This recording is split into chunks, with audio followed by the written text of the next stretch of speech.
वृद्धिं गवां जनयितुं भजता विहारान् कृष्णेन रङ्गरसिकेन कृताश्रयायाः सञ्चारतस्तव तदा मणिपादरक्षे वृन्दावनं सपदि नन्दनतुल्यमासीत् மணிபாதரக்ஷே மணிகள் பொருந்திய பாதுகாதேவியே ததா அப்போ அப்புறம் எப்போ கிருஷ்ணாவதாரத்துல பஜதா அதாவது பஜதா ஒரு இப்படி இருந்திருந்தாலும் விஹாரானு அதனுடைய சஞ்சாரங்களினால் நடையினால் ஜனயித்தும் அங்க ஜனயித்தும் விருத்தி நல்ல ஒரு விருத்தியை கொடுப்பதற்கு ப்ராஸ்பெரிட்டியை கொடுக்கறதுக்கு கவாம்னு சொன்னா பசுக்களின் கூட்டம் சஞ்சாரா.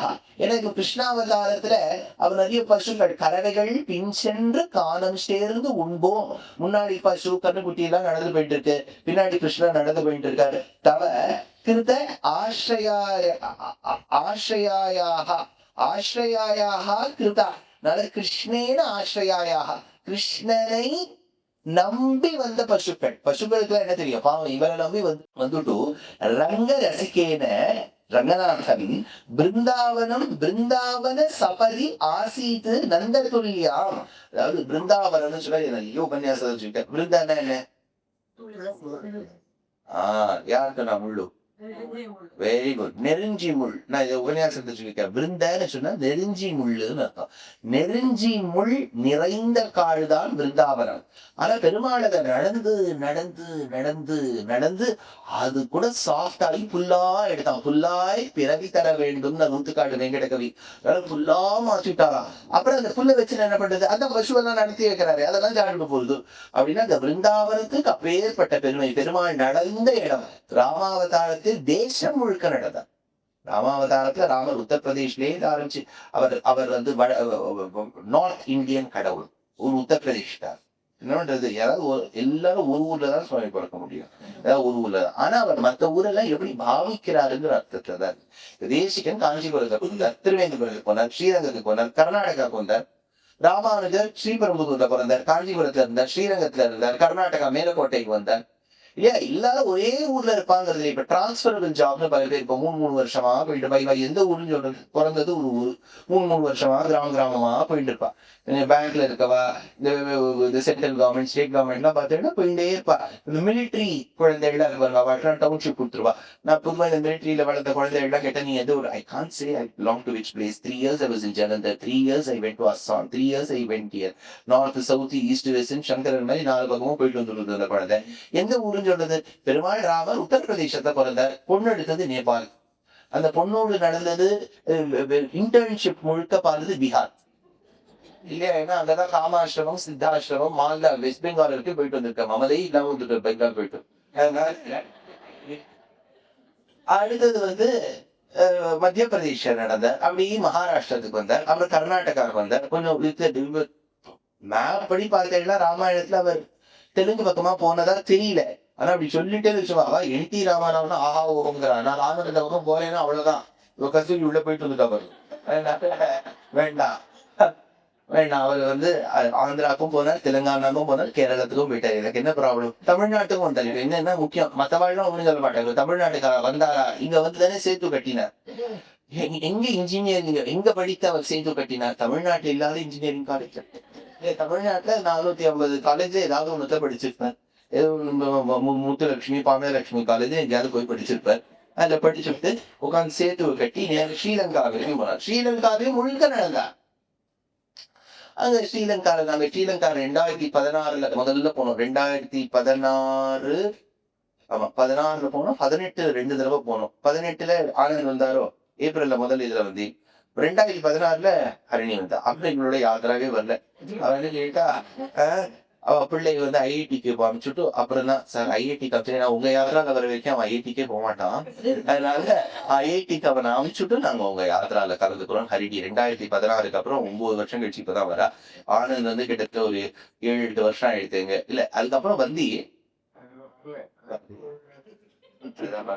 போயிட்டு இருந்தாங்க. நல்ல யோகம் ஏதோ பழங்கள் ஏதோ உப்பு போல எல்லாம் நாங்க நல்லெண்ணெயில பண்றோம். அவருக்கு எல்லாம் கோகனட் ஆயில், அதனால பண்ணாதான் நாங்க வருவோம். அதனால பெருமாள் எல்லா இடத்துலயும் நடந்தார். விருந்தாவனத்தில் நடந்து முள்ளையெல்லாம் புல்லாக்கிய பெருமை திருவடிக்கல்ல. பாதுகைக்கு போய் இப்படி எல்லாத்தையும் பாதுகைக்கு கொண்டு சேர்த்தணும். எல்லாம் நான் பெருமாளுக்கு சொல்ற மாதிரி சொல்லிட்டு கடைசியில பாதுகைன்னு முடிச்சிருவேன். எவ்வளவு ஈஸி பாருங்க ஆன்சர். எல்லாம் முடிச்சுட்டோம், எல்லாம் பாதுகையினால் தான். பாவம் பெருமாளே பாவமா பார்த்துட்டு ஏன் எனக்கு ஒண்ணுமே கிடையாது. சரி, அகல்யாவுக்கு சாப விமோசனம் கொடுத்ததுன்னா பாதுகை நோட்டேன். உலகை அழகது பாதுகை நோட்டேன். அது சிவபெருமானுக்கு சிவத்துவத்தை கொடுத்தது பாதுகை. என்னதான்ப்பா நான் பண்ணேன் இருக்கு. அவ்வளவுதான். இப்போ பெருமாளுக்கு என்ன பெருமைன்னா, தாயார் படி பார்த்தேன்னா இவர் இவ்வளவு காரியங்கள் பண்றாரு. எதனா ஸ்ரீயஸ்பதியாக இருக்கிறபடியா காந்தசே புருஷோதம். பிராட்டிக்கு கேள்வனா இருக்க எல்லா பேருமே வந்துட்டு. ஒரு பக்கம் அந்த பிராட்டி, இந்த பக்கம் பாதுகா பிராட்டி. அதனால அவருக்கு பிரம்மச்சாரி நாராயணனுக்கு வேல்யூவே கிடையாது. வெறும்ன நாராயணன் சும்மா உட்கார்ந்து இருப்பார். மகாலட்சுமி சம்பந்தம் பாதுகா சம்பந்தம் இருந்தால்தான் அதற்கு பெருமை. அதனால விருந்தாவனம், விருந்தாவன சபதி ஆசீத்து நந்ததுல்யம். இப்ப என்னன்னா நந்ததுல்யம் ஒரு இந்திரனுடைய வாட்டிகையை போல் அழகான ஒரு ஒரு ஒரு ஒரு விருந்தாவனம், ஒரு கார்டனை போல மாற்றி விட்டாராம் விருந்தாவனத்தை பெருமாள். நடந்து நடந்து நடந்து முள் நிறைந்த காடாக இருந்த விருந்தாவனத்தை பாதுகாதேவி சம்பந்தம் பெற்ற திருவடியினால் தீண்டி நடந்து நடந்து முள்ளையெல்லாம் புல்லாக்கி முன்னே செல்லக்கூடிய பசுவுக்கும் கண்ணுக்குட்டிக்கும் அதை உணவாக்கி அந்த இடத்தையே இந்திர துல்லியம், நந்த துல்லியம், அதாவது இந்திரனுடைய நந்தவனத்தை ஒத்து ஆக்கி விட்டீரே. இந்த இந்திரனுடைய நந்தவனம்னு சொல்வதற்கு காரணம் உண்டு. இந்திரனுடைய அந்த வாட்டிகைக்குத்தான் பின்னாடி கிருஷ்ணரே போவார். அதாவது இந்த நரகாசுரனை வர்க்கம் பண்ணிட்டு நேரா ஒரு பார்ட்டி வச்சிருக்கான். யாரு? இந்திரன். அதாவது we would like to commemorate you ஆஜாயே அப்படி பத்னி கேசா அப்படின்னு சொல்லணும்னு இந்த சத்யபாமாவும் போறா. போயிட்டு அவருக்கு we would like to commemorate பூசண்டு கிண்டெல்லாம் கையில கொடுத்துட்டாரு. அப்போ சச்சி தேவி கேட்டா சத்யபாமா கிட்ட, அப்போ குச் சாயே அப்படின்னா உங்க தோட்டத்துல பாரிஜாத புஷ்பம் ஹே ஓ முஜே சாயே அப்படின்னா ஓ மை நஹீ தே சக்தி அப்படின்னு சொன்னோம்னா ரொம்ப கோபம் வந்துச்சு. யாருக்கு? கருடனுக்கு கோபம் வந்துச்சு. ஏன் சார், எங்க தலைவர் உங்க எல்லா வேலையும் விட்டுவிட்டு நீ கூட்டங்கிறதுக்காக எங்கேயோ காமரூபாலாம் போயிட்டு பிராக்ஜோதிஷபுரத்துக்கு போய் சண்டை போட்டுட்டு ஒரு தம்மாத்தூள் ஒரு புஷ்பத்தை கேட்டா நீ கொடுக்க மாட்டேன்னு சொல்லிட்டு அவர் என்ன பண்ணிட்டார்? சத்யபாமா அம்மா கருடன் சொல்றாரு, உனக்கு புஷ்பம் கிடையாது, நான் மரத்தையே கொடுத்துட்டு மரத்தையே பறிச்சுட்டேன். என்னாதன் தேடிக்கு என்ன பூ ஈயாதாள் தன்னாதன் காணவே தன் பூ மரத்தினை அப்படின்னு பெரியாழ்வாருடைய பாசுரம். அதனால அப்படியே பறிச்சுட்டார். அதனால அதை ஞாபகம் வச்சுட்டு சொல்றாரு, இந்திரனுடைய வாடிக்கை மாதிரி ஆக்கிட்டாரு. ஏன்னா இந்த கொஞ்ச நாளில அந்த மரமும் இந்த பக்கம் வந்துடும். மாதத்ரயீ மயதயா சரண பிரமாணே द्वे विक्रमेषु विविधेषु सहार्यभूते नाथस्य साधु परिरक्षण कर्मणि त्वं दुष्कृद्विनाशन दशासु विहंग राजः मातः ताये त्रयीमयतया திரைமயி நிறைய இடத்துல உபன்யாசம் இருக்கு. திரையின்னு வந்தாலே வேத திரையின்னு அர்த்தம். வேதம் ரிக் யஜு சாமம். அகர்வணத்தை ஏன் சேர்த்துக்கிறது இல்லை? இந்த அகர்வணம் இது மூணுத்துக்குள்ளேயே இருக்கு. இதுல இருந்து தொகுக்கப்பட்ட விஷயம் தான் அகர்வண வேதம். அதாவது மூவேதம் திரிவேதின்னு சொல்லிட்டாலே போறோம். திரிவேதத்துக்குள்ள யஜு சாமம் அடங்கிடும். நான் தான் தேசிகன் எடுத்தார். சமாஹார சாம்னாம் பிரதிபதம் ருச்சாம்னு சொன்னா ரிக் தாம யஜுஷாம் யஜுஸ் லய பிரத்யூஹானாம் லஹரி விததிர் போத ஜலதேஹி. லய பிரத்யூஹானாம்னா சாமம் அடங்கிட்டு கதாலக்ஷுவ்யத் கதககுல கோலாஹல பவம் ஹரது அந்தர்த்வாந்தம் ஹயவதனகேஷா ஹலஹலஹா. என் உள்ள இருக்கக்கூடிய இருட்டை போக்குவாயாக ஹயக்ரீவா. ஹயக்ரீவர் கேட்டு எப்படி இருட்டெல்லாம் எப்படிப்பா போக்குவேன்? ஹலஹலான்னு ஒரு சத்தம் பண்ணு. போயிட்டா பண்ணுவான்.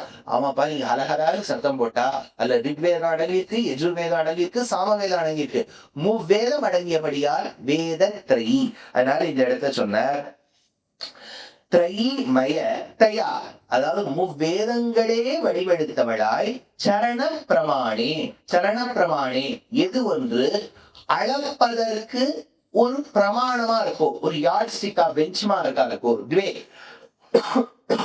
ஒன்னும் பெருமாளுடைய திருவடி கூடிய பாதுகை வேதத்தை அளப்பதற்கும் பிரமாணமா இருக்கு, உலகத்தை அளப்பதற்கும் பிரமாணமா இருக்கு. சகாய பூதே நாதஸ்ய, நாதனான நாராயணனுக்கு விவிதேஷு வெவ்வேறு விதமான விக்ரமேஷு, விக்ரமம்னு இந்த இடத்துல சொன்னா நிறைய சேஷ்டிதங்கள் அர்த்தம், நிறைய காரியக்கிரமங்கள், அட்வென்ச்சர்ஸ் அதெல்லாம் பண்ணிருக்கார். துவம் சாது பரிரக்ஷண கர்மணி, சாது பரிரக்ஷண கர்மணி, நல்லோர்களை ரட்சிப்பதற்கு, பரித்ராணாய சாகுனா, சாகு பரிரக்ஷண கர்மணி விஹங்க ராஜா, கருடன் மீது சஞ்சரிக்க கூடியவனாய், சகாயபூதா துஷ்கிருத் விநாசன தசாசு, துஷ்கிருத் விநாசன தசாசு, அதனால துஷ்டர்களை நிரசிப்பதற்கும் சாதுக்களை ரட்சிப்பதற்கும் கருட வாகனத்தில் வந்த எம்பெருமானே, உனக்கு அத்தனை காரியங்களையும் செய்வதற்கு உடனுணையாக இருந்தது காலில இருந்த திருவடியோடு சம்பந்தம் பெற்ற பாதுகாதேவி. இது அப்படியே அவதார ரகசியம்னு பேர். அதாவது 4வது அத்தியாயம் கீதையில பெருமாள் வெளியிடுற பரித்ராணாய சாதுனாம் விநாசாய துஷ்கிருதாம் தர்ம சம்ஸ்தாபனார்த்தாய சம்பவாமி யுகே யுகே. பரித்ராணாய சாதுனாம், சாதுக்களை ரட்சிக்க வேண்டி, அதுதான் இந்த இடத்துல சொன்னார் சாது பரிரக்ஷண கர்மணி. விநாசாய துஷ்கிருதாம், துஷ்கிருத் விநாசன தசாசு, அடுத்தா பரித்ராணாய சாதுனாம் விநாசாய துஷ்கிருதாம் தர்ம சம்ஸ்தாபனார்த்தாய, தர்மத்தை சம்ஸ்தாபனம் பண்றதுக்கு பெருமாள் ஒரு யாகம் நடத்தலாம். யாகத்துக்கு பத்னி வேணும், பத்னி தான் பாதுகாதேவி. அப்ப தர்ம பத்னியாக இருப்பது பாதுகை, தர்ம பத்னியான பாதுகையோடு கூடிய பெருமாள் தர்ம சம்ஸ்தாபனம் பண்ற. அதனால இது அவதார ரகசிய ஸ்லோகத்தை அப்படியே ஒரு பாதுகா சகசிர ஸ்லோகமாக தேசிகன் வகுத்தார்.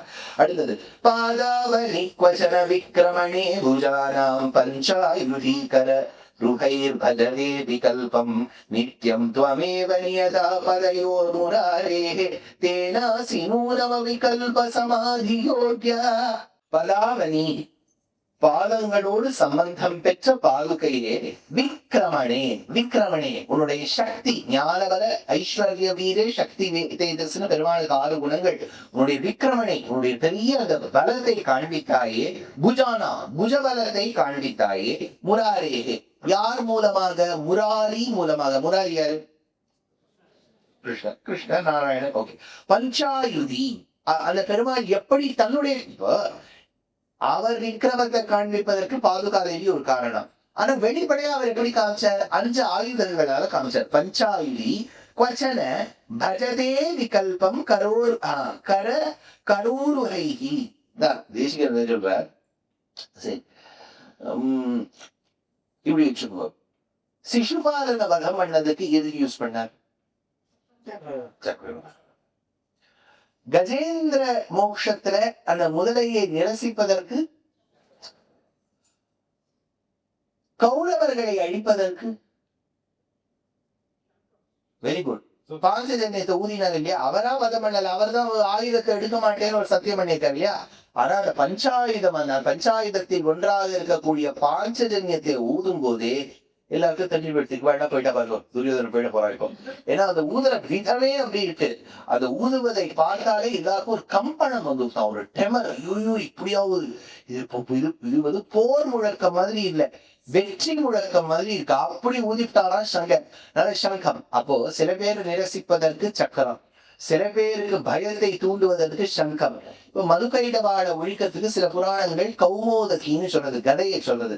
சில இடத்துல வாழ் அடுத்தா பஞ்சாயுதம் சார்ந்த உதைத்த சரமழை போல். சார்ந்தம் ராமனாக இருந்த போது சார்ந்தத்தின் அம்சமாக இருக்கக்கூடிய கோதண்டத்தினால் வென்றார்.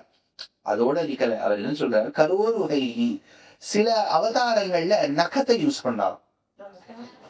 நரசிம்மாவதாரம். அதனால்தான் நீங்க சரஸ்நாமத்தை ஞாபகம் வச்சுக்கோங்க. தேவகி நந்தன சிருஷ்டா க்ஷிதீஷா பாபநாசனா சங்கபிரன் நந்தகி சக்ரி ஷார்ங்க தன்வா கதாதரா. 5 ஆயுதங்கள் எடுத்தேன். ரதாங்கபாணி அக்ஷோபியா. ஆயிடுதா? இப்போ ஒரே ஒரு ஆயுதம் விட்டு போயிருக்கு. காலந்தா தலை உட்காந்து விட்டு போயிருக்கு சீக்கிரம் சொல்லி முடிச்சுட்டோம். கிளம்புற வழியை பார்ப்போம் சார். உட்காந்து சாப்பிடறத காலங்காலத்தால போடுறத விட்டுட்டு உட்காந்து இது விட்டு போச்சு, அது விட்டு போச்சு. எது விட்டு போச்சு? சங்கபிரன் நந்தகி சக்ரி ஷார்ங்க தன்வா கதாதரா. 5 ஆயுதங்கள் அடங்கி எடுத்தோம். அதுதான் இதை சொன்ன பஞ்சாயுதி. இன்னொரு ஆயுதம் விட்டு போய் வாழ் நந்தகி நந்தகம்ங்கிறது தானே வாழ். கதாதரஹா கௌமுதகி அடைஞ்சுட்டேன், நகம் அடையப்பட்டு இல்லையா. இப்ப நகம் எங்க விட்டு போய் சஹஸ்ரநாமத்துல வந்து வரணுமே 5 ஆயுதம் வந்துட்டு தேசிகன் பஞ்சாயுதம். கரோருஹைனா நகம், நகம் எங்க வந்து சர்வ பிரகரணாயுதன்னு இருக்கு இல்லையா. அதுக்கு ஆதிசங்கரர் பாஷ்யம் பண்ணும்போது என்ன சொல்றார், முன்னாடி சர்மம் யூஸ் பண்ணாராம், சக்கரம் யூஸ் பண்ணாராம், எல்லாம் பண்ணிட்டு போர் அடிச்சு போயிட்டாங்க. எப்பவுமே நாங்க என்ன பண்ணுவோம், முதல் 2 நாள் உப்மா கொடுக்கவே மாட்டோம். ஏன்னா முதல் நாளே கொடுத்தா உப்மா ரொம்ப ஈஸி இல்லையா கலர்றது. இப்ப ஊத்தப்பம் தன்னொப்பார் இல்லப்பம் இதெல்லாம் பண்ணாதான் ஒரு நாளே ஆகும். உப்மா கலர்றது ரொம்ப ஈஸி. அதனால முதல் நாளே உப்மா பார்த்தா உப்மா கொடுக்க ஆரம்பிச்சுட்டா அப்படின்னா. அதனால உப்மா எல்லாம் வந்து கடைசி ஒரு 2-3 நாளைக்கு தான் ரிசர்வ்டு. இன்னில இருந்து ஆரம்பிச்சிடும் உப்மா.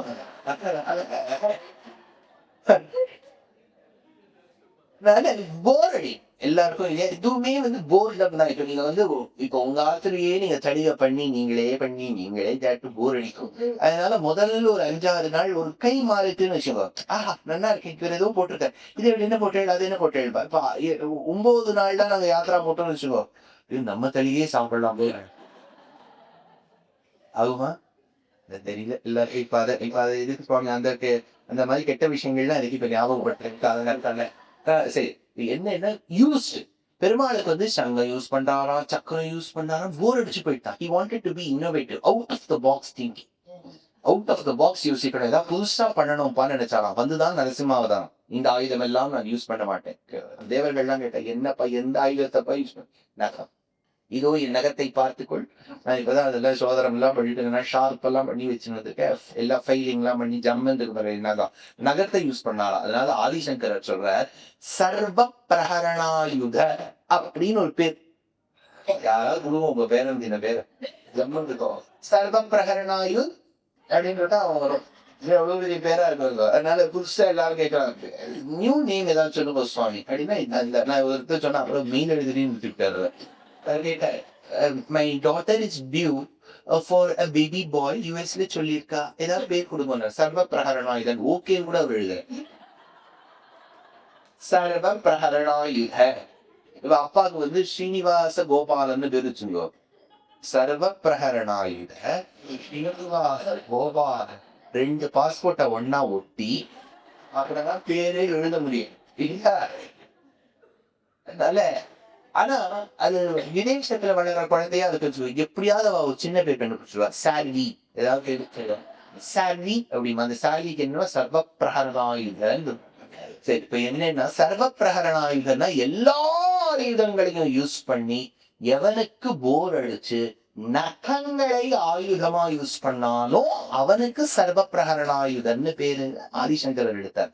அப்போ சஹஸ்ரநாமத்துல கடைசி 5 ஆயுதங்கள் சங்கரன், நந்தகி, சக்ரி, சார்ந்ததன்வா, கதாதரா, பஞ்சாயுதின்னு வருதா. அது தேசிகன் எடுத்த பஞ்சாயுதி.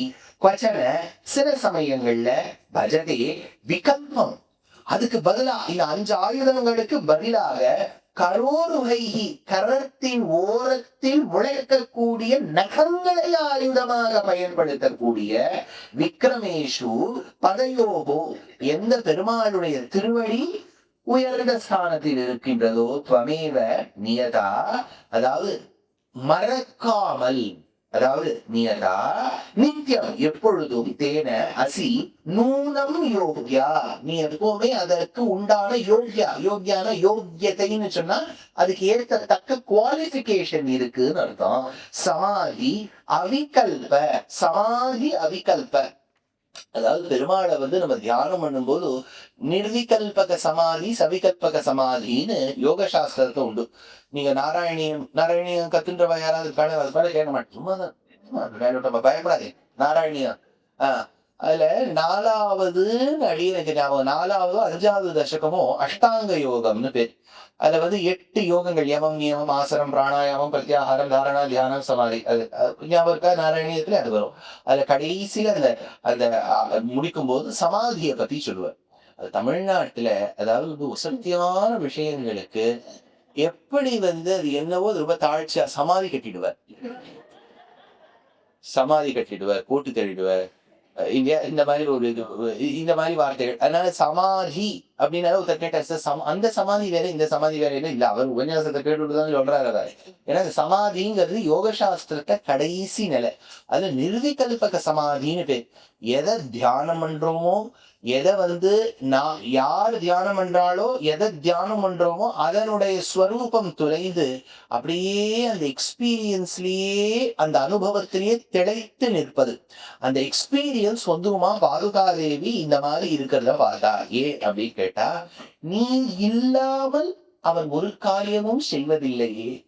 நீ அப்பேற்பட்ட அவனுக்கும் பெருமை சேர்க்கக்கூடியவளை நிர்விகல்ப சமாதியை நீ கொடுத்துடுறியேம்மா.